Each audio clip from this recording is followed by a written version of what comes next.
சதி முறியடிப்பு.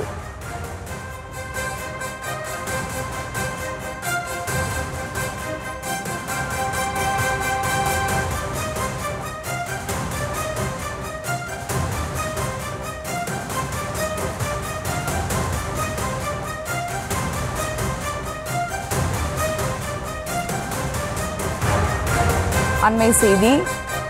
12,573 ரேஷன் கடைகளில் கோதுமை வழங்கவில்லை என இபிஎஸ் புகார் அளித்திருந்தார். அதன் அடிப்படையில் அமைச்சர் சக்கரபாணி அதற்கு பதிலளித்திருக்கிறார். மேலும் விவரங்களோடு இணைகிறார் செய்தியாளர் ராஜேஷ். வணக்கம் ராஜேஷ், விவரங்கள். வணக்கம். காலையில் எதிர்க்கட்சி தலைவர் எடப்பாடி பழனிசாமி அறிக்கை ஒன்றை வெளியிட்டிருந்தார். அதில் தமிழ்நாட்டில் உள்ள நியாய விலை கடைகளில் போதுமான கோதுமைகள் வழங்கப்படுவதில்லை என்று அவர் குற்றச்சாட்டை முன்வைத்திருந்தார். இதற்கு உணவுத்துறை அமைச்சர் பதில் அறிக்கை ஒன்றை வெளியிட்டிருக்கிறார். அதில் மத்திய அரசு ஒதுக்கீட்டின்படி தமிழ்நாட்டில் இருக்கக்கூடிய நியாய விலை கடைகளுக்கு கோதுமைகள் தொடர்ந்து வழங்கப்பட்டு வருவதாக அவர் குறிப்பிட்டிருக்கிறார்.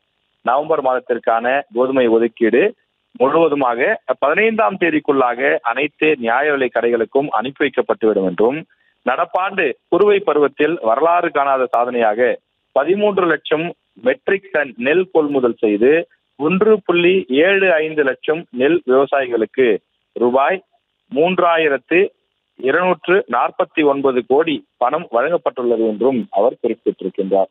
தொடர்ந்து எதிர்க்கட்சி தலைவர் எடப்பாடி பழனிசாமி அவர்கள் குறிப்பிட்டிருக்கக்கூடிய பல்வேறு குற்றச்சாட்டுகளுக்கு பதிலளிக்கக்கூடிய வகையிலே உணவுத்துறை அமைச்சர் சக்கரபாணி இந்த அறிக்கையை வெளியிட்டிருக்கின்றார்.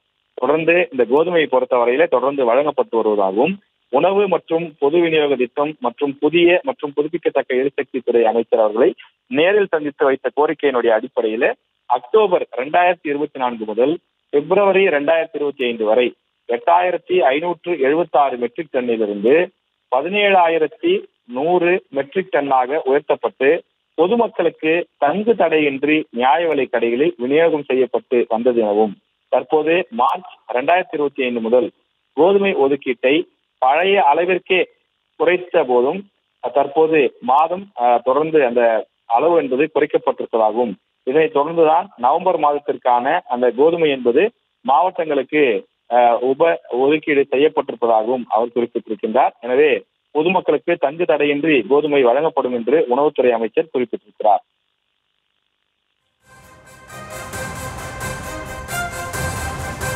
விவரங்களுக்கு நன்றி ராஜேஷ்.